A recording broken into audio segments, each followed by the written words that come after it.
declare the glory of God, and the firmament proclaim his handiwork.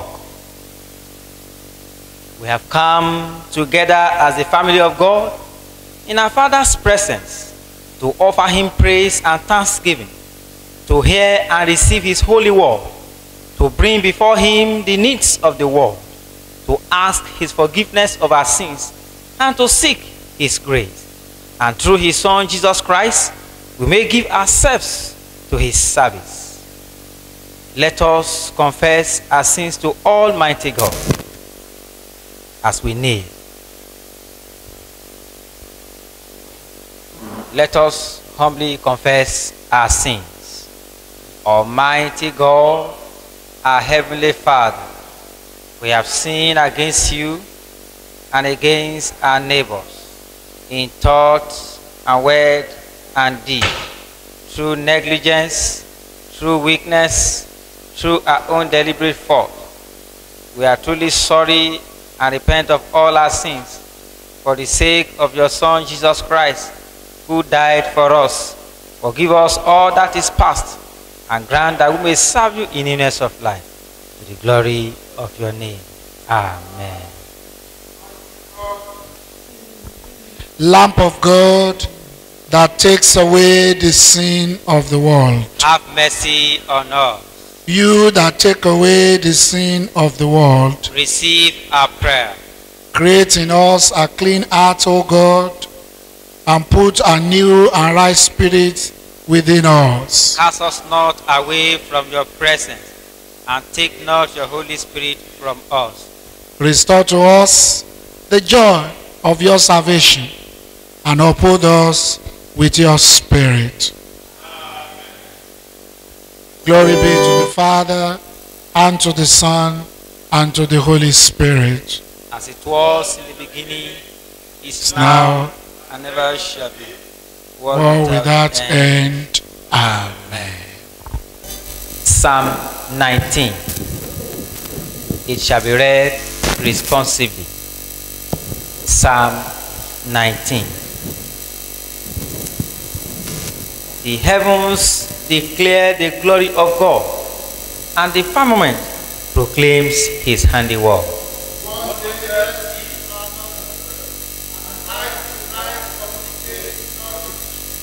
There is no speech or language, nor are their voices heard.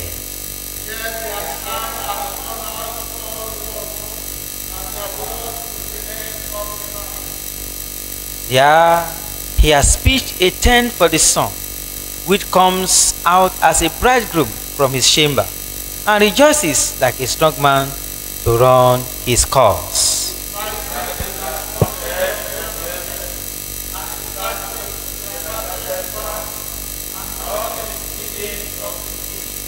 The law of the Lord is perfect, reviving the soul. The command of the Lord is true, and makes wise the simple.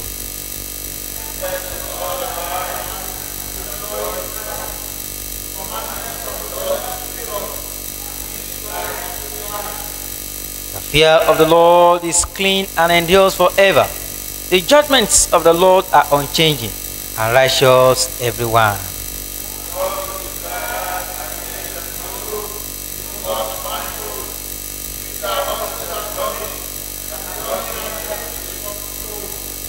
Moreover, by them is your servant taught, and in keeping them there is great reward.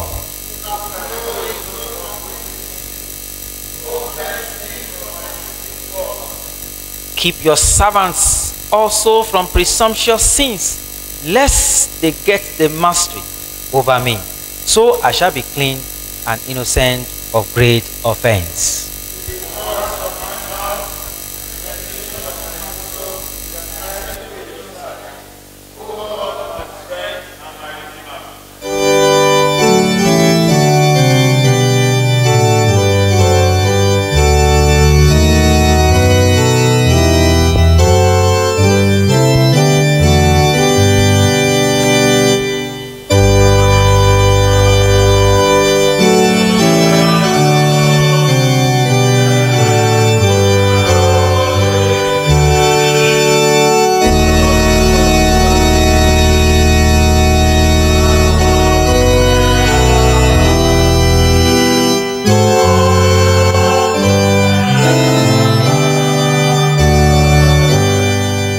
lesson is taken from the book of 2 Samuel chapter 9 from verse 1. 2 Samuel chapter 9, I will start reading from verse 1.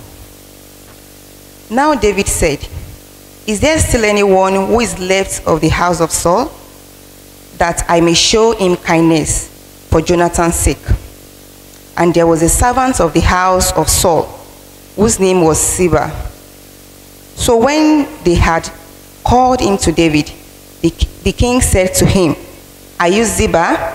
He said, "At your service." Then the king said, Is there not still someone of the house of Saul, to whom I may show the kindness of God?" And Ziba said to the king, "There is still a son of Jonathan, who is lame in his feet." So the king said to him, "Where is he?" And Ziba said to the king, "Indeed, he is in the house of Michal, the son of Amiel, in Lodebar." Then King David sent and brought him out of the house of Michal, the son of Amiel, from Lodebar. Now, when Mephibosheth, the son of Jonathan, the son of Saul, had come to David, he fell on his face and prostrated himself. Then David said, "Mephibosheth." And he answered, "Here is your servant." So David said to him, "Do not fear, for I will surely show you kindness for Jonathan your father's sake, and will restore to you all the land of Saul your grandfather, and you shall eat bread at my table continually."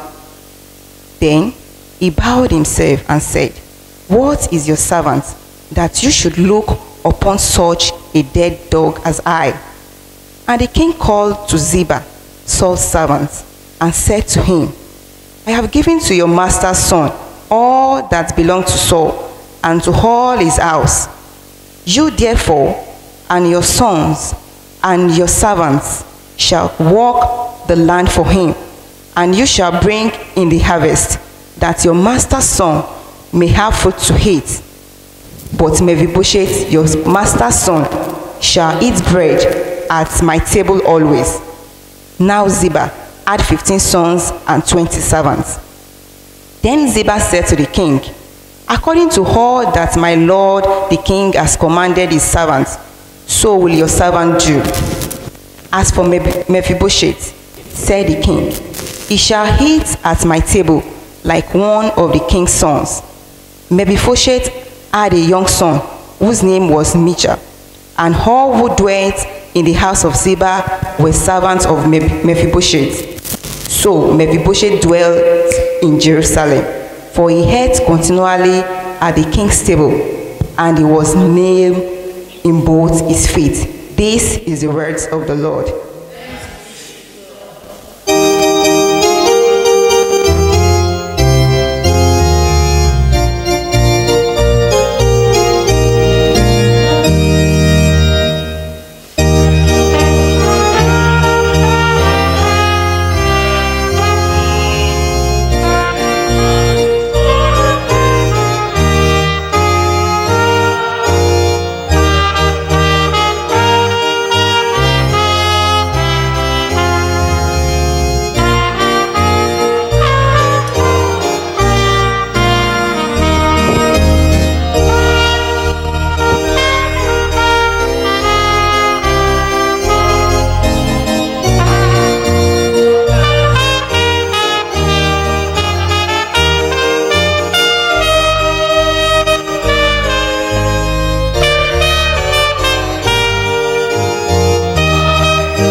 Matthew chapter 6, verses 19 to 26. "Do not lay up for yourselves treasures on earth, where moth and rust destroy, and where thieves break in and steal. But lay up for yourselves treasures in heaven, where neither moth nor rust destroy, and where thieves do not break in and steal. For where your treasure is, there your heart be also. The lamp of the body is the eye. If therefore your eye is good, your whole body will be full of light. But if your eye is bad, your whole body will be full of darkness. If therefore the light that is in you is darkness, how great is that darkness? No one can serve two masters, for either he will hate the one and love the other, or else he will be loyal to the one and despise the other. You cannot serve God and mammon. Therefore I say to you, do not worry about your life, what you will eat or what you will drink, nor about your body, what you will put on. Is not life more than food, and the body more than clothing? Look at the birds of the air, for they neither sow nor reap, nor gather into barns, yet your heavenly Father feeds them. Are you not more valuable than they? This is the word of God.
Let us pray.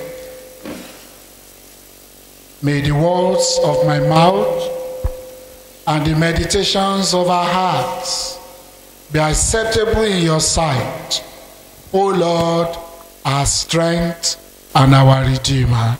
Amen. Please be seated. If the heavens and earth declares his glory, what do you do?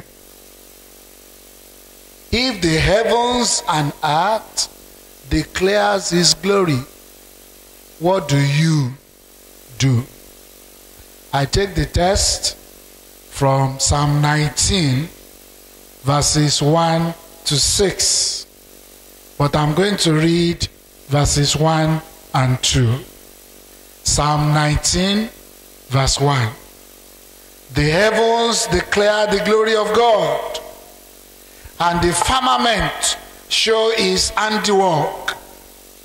Day to day utters speech, and night unto night reveals knowledge. This morning, as we reflect on Psalm 19, let us take a few minutes to meditate on the majesty, the beauty, and the wonders of creation, and then discover what we are calling to as children of God. The theologian C.S. Lewis describes Psalm 19 as the greatest poem in the Psalms and one of the greatest lyrics in the world. The heavens declare the glory of God, and the firmament show his handiwork. The psalmist points to God's work and God's word as two affirmations of the sovereignty of God.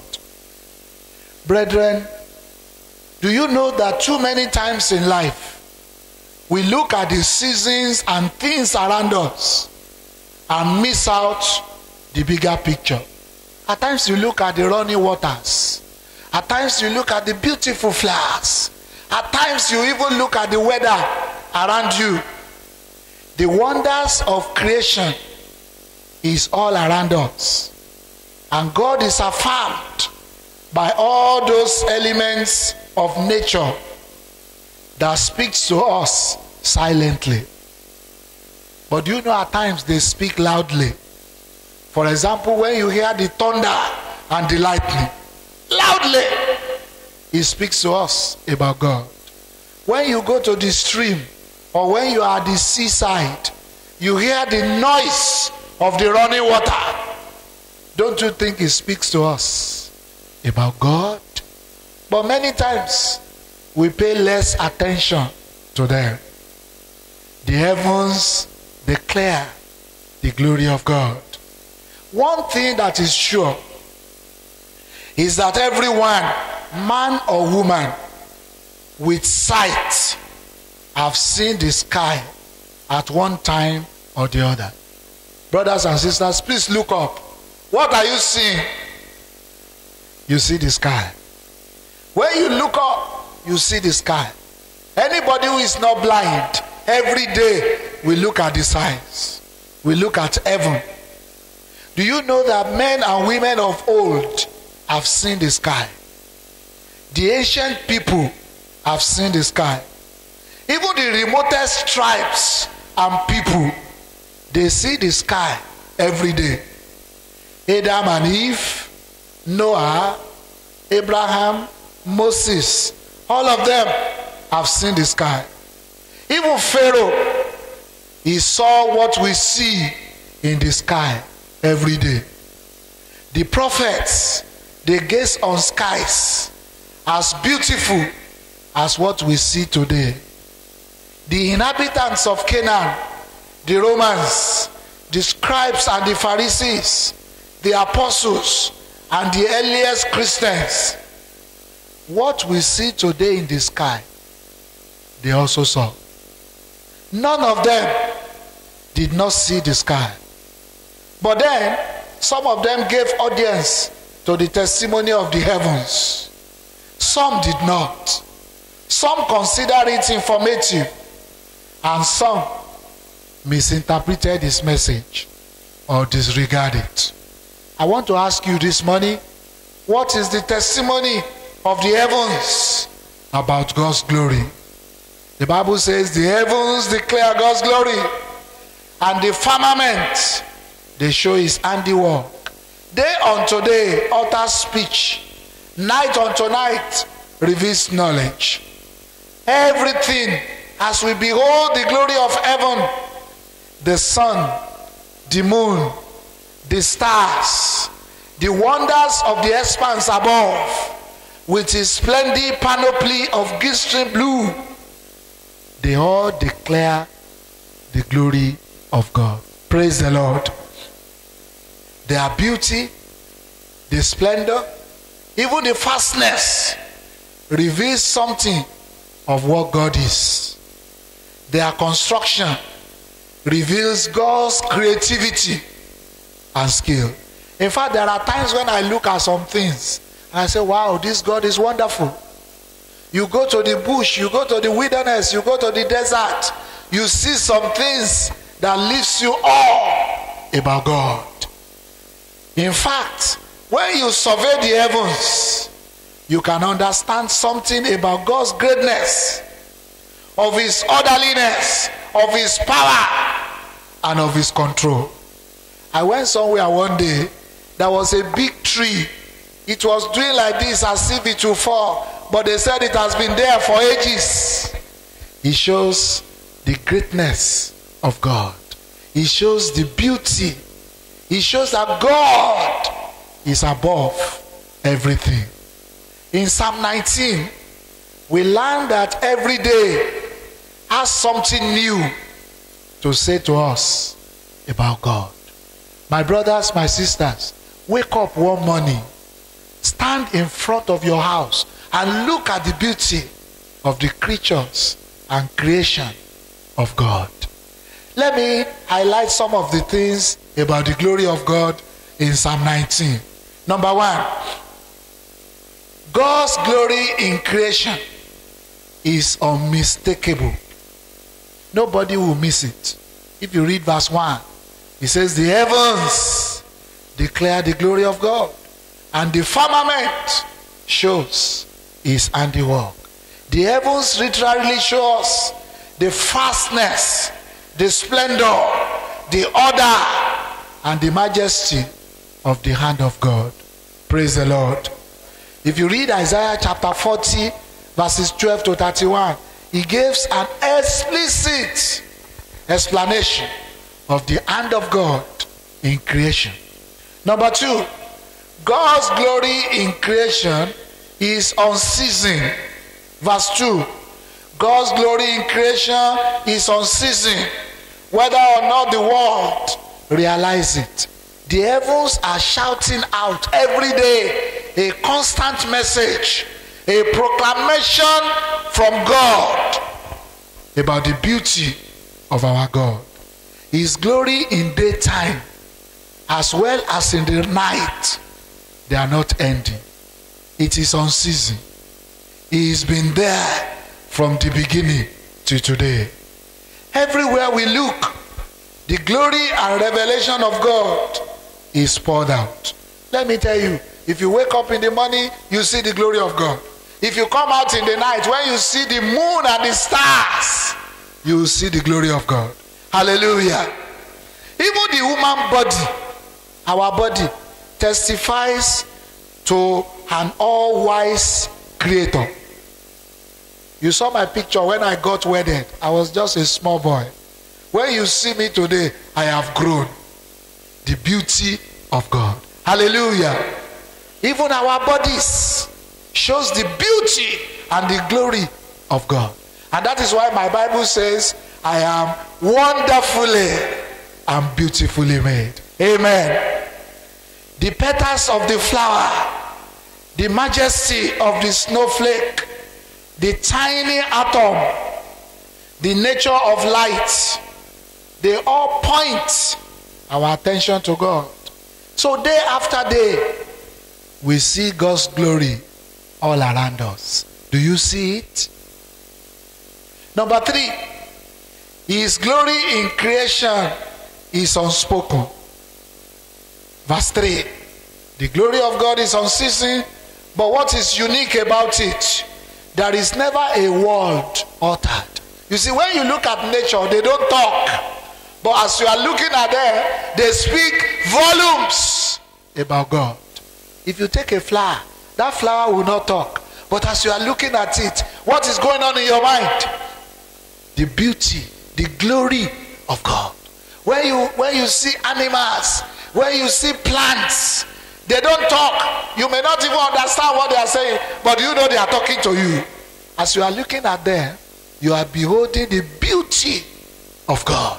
There is no need for language or speech, because the creation of God is a message. And that's why you see white people, they sit down and they say they are looking at the sun. You see them, they say they are looking at the beauty of creation. There is no speech or language where their voices is not heard. All over the world, nature speaks. God speaks in creation in a universal language that transcends any language of man. Number 4, the glory of God in creation is universal. The voice of creation reaches all the world, everywhere, all over the world. Nature speaks to them all. And look at what Jeremiah said. He said, their lies has gone out through all the heart. Jeremiah 31 verse 29. and Zechariah chapter 1, verse 6. Number 5, God's glory in creation is undiminished. Psalm 19, verses 4 and 5. They never reduces. The glory of God in creation continues to shine like the torch of the sun, like a glowing bridegroom that is full of strength and joy, and like a strong champion is like an hero that wins a championship. The psalmist reverts back. You know, people believe that this psalm was written by King David. He reverted back to his days as a shepherd, when he would see the rising sun in the morning and he would see the setting of the sun in the evening. God is glorious in creation. The sun falls in the evening and comes out in the morning and covers the world with light. Number 6, his glory in creation is unresting. Verse 6, the sun is always rising. Amen. The sun is always setting. It never stops. Number 7, the glory of God is revealed in his word. Brethren, if the heavens and the earth declares his glory, what do you see? What is he calling us, you and I? What is he calling us to do? The Bible says the heavens declare the majestic splendor of God. He declares his goodness.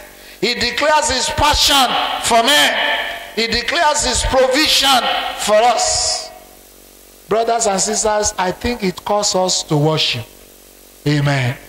When you see the beauty of heaven and earth, it calls us to worship God. It is a worship enthroned in God.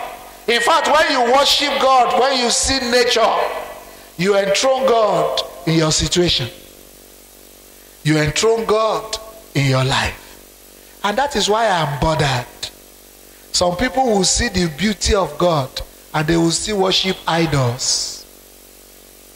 The Bible says they have mouth, they cannot speak. Some people see the beauty of God and they are still worshiping man-made God. The beauty and the glory of nature reveals and calls you and I to worship the living God. Hear the way that songwriter puts it. He said, "Oh Lord my God, when I in awesome wonder consider all the works thy hands have made, I see the stars, I hear the rolling thunder, I saw your power throughout the universe displayed." The songwriter said, "Then my soul, my Savior God, to thee, how great thou art." Creation is God's gift to all of us. Creation is our teacher. If you read Matthew chapter 6, verses 26 to 30, the lesson that was read for us, he says, what about the lilies? What about all these things that God created in their beauty? When you see them, he teaches us to serve God. And Isaiah chapter 55 verse 10 calls on all creation to sing praises to God. What are we saying today? Having seen the glory of God in creation, only a fool will say there is no God. Ask your neighbor, are you a fool? Ask him, are you a fool? Only a fool will say there is no God. The heavens declare the glory of God. Psalm 14 verse 1, he says, only a fool will say there is no God. His glory is everywhere in creation. So brethren, as we go this week, let us sing of God's glory. Let us be determined to be good stewards of the creation of God. Let us serve God because his glory is everywhere around us. I want us together to sing that song. Oh Lord my God, when I in awesome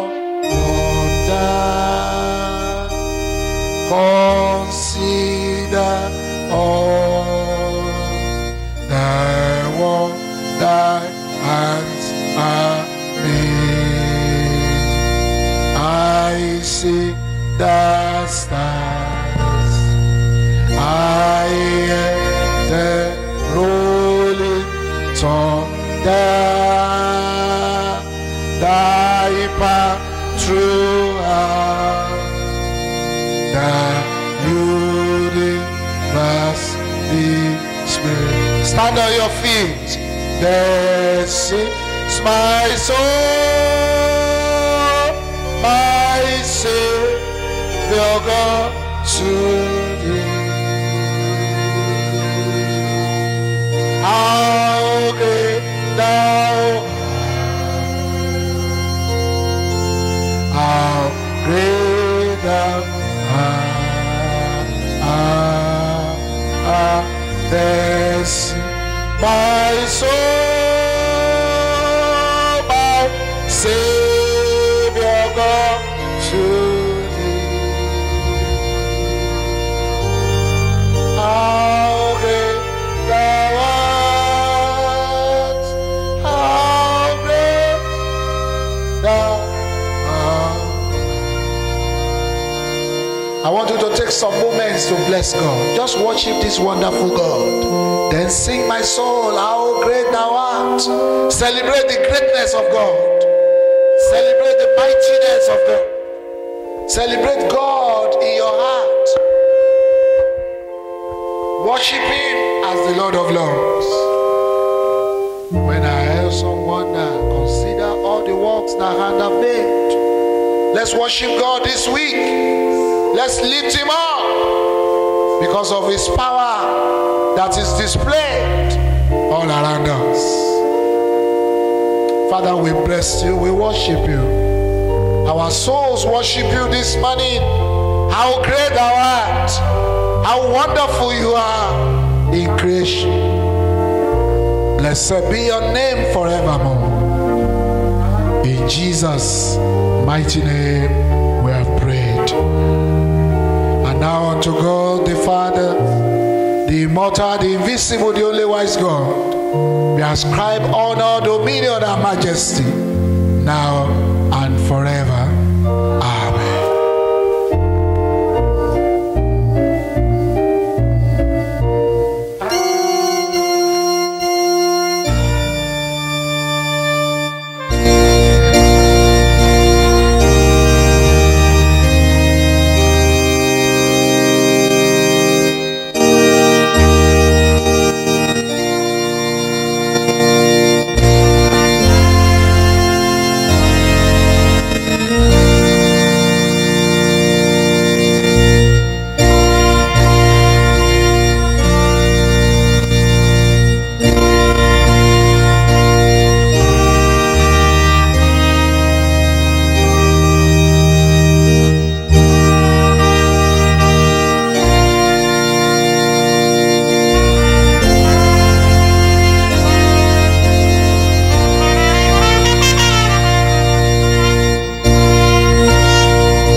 Let us reaffirm our faith in the words of the Apostles' Creed. I believe in God, the Father Almighty, creator of heaven and earth, and in Jesus Christ, His only Son, our Lord. He was conceived by the power of the Holy Spirit and born of the Virgin Mary. He suffered under Pontius Pilate, was crucified, dead, and buried. He descended to the dead. On the third day he rose again. He ascended into heaven and is seated at the right hand of the Father, who will come again at the dead.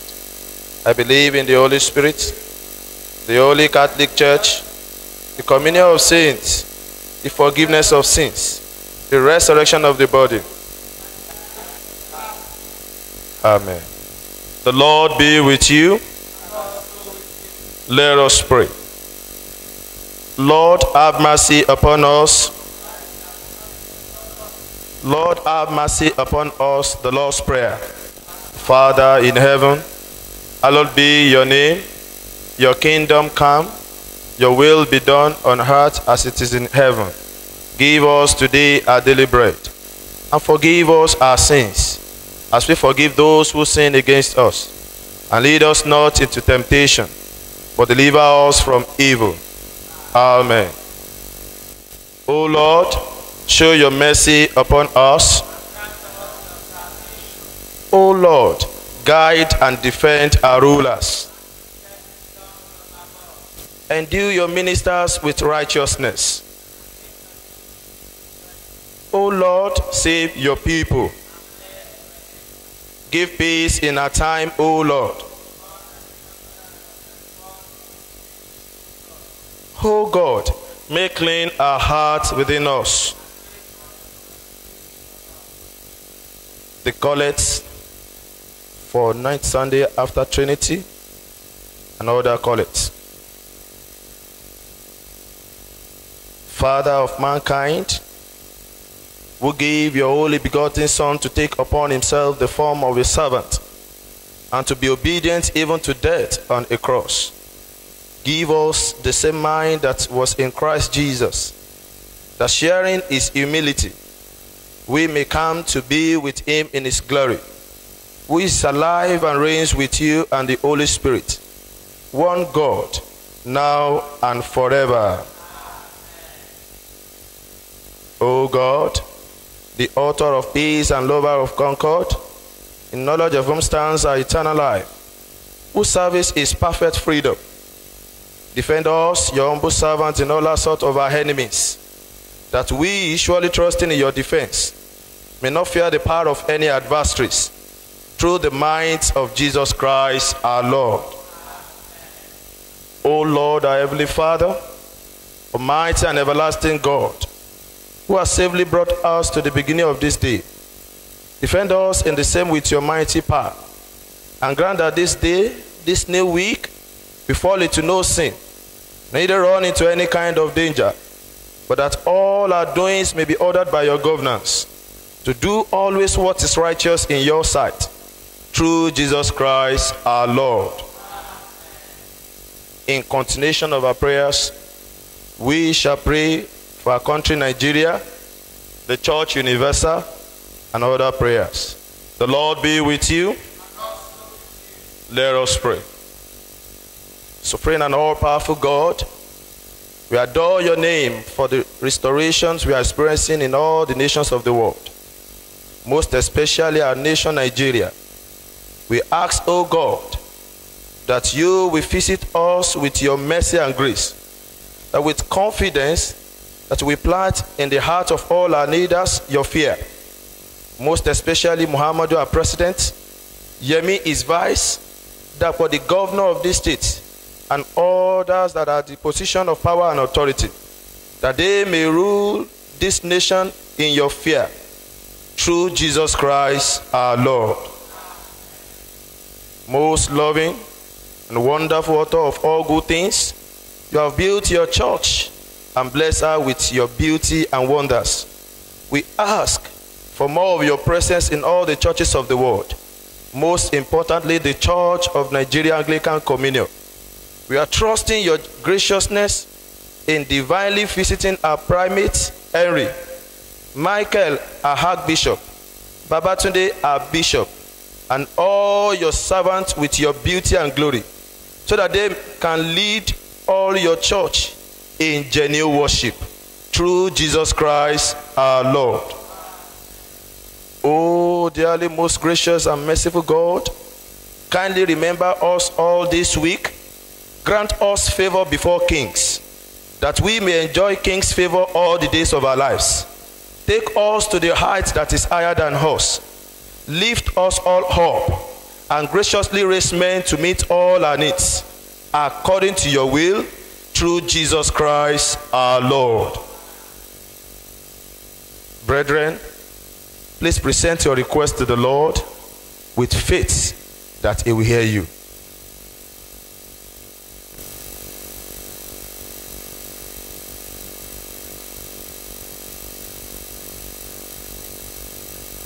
Lord, in your mercy,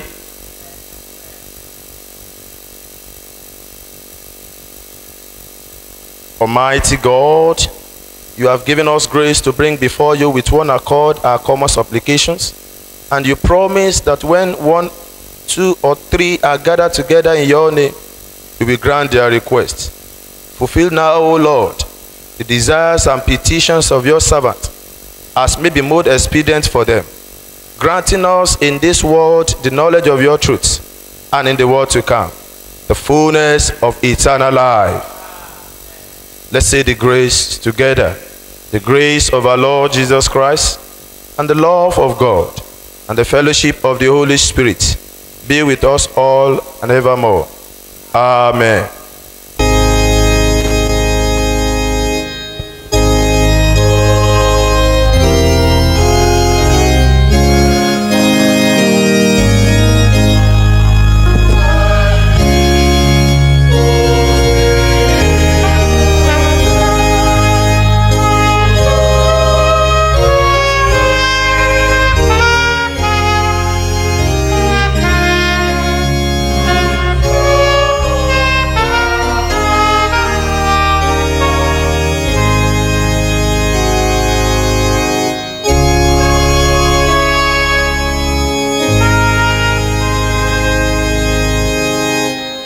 The Lord be with you.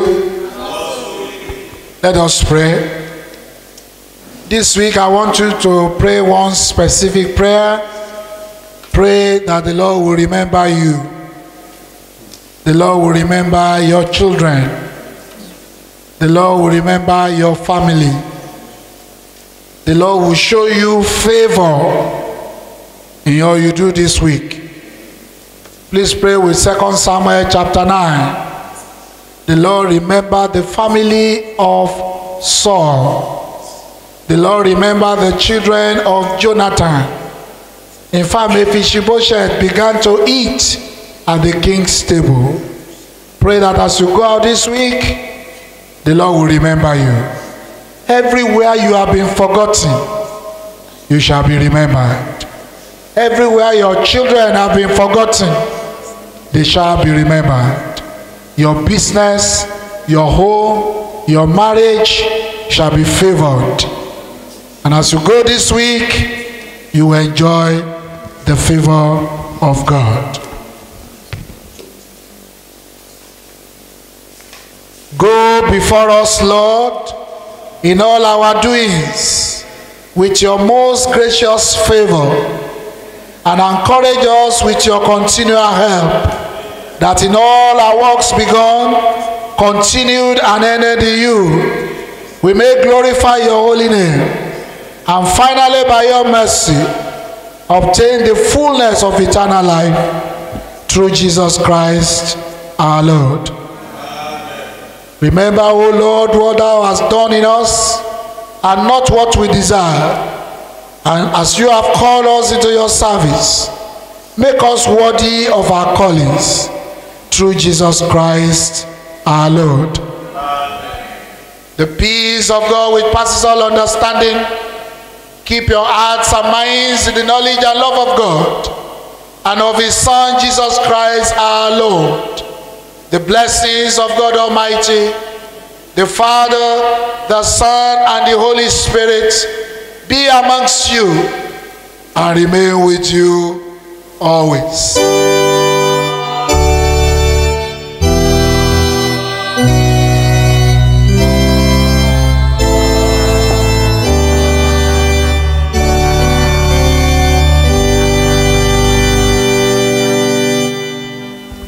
The blessings of the Lord be upon you.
Thank you for listening to this message. We believe you have been blessed by the words of prophecy of this message.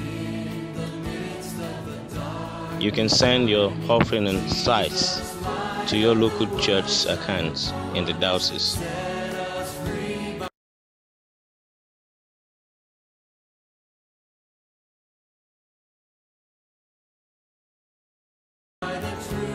May God bless and increase you greatly in Jesus Christ's name.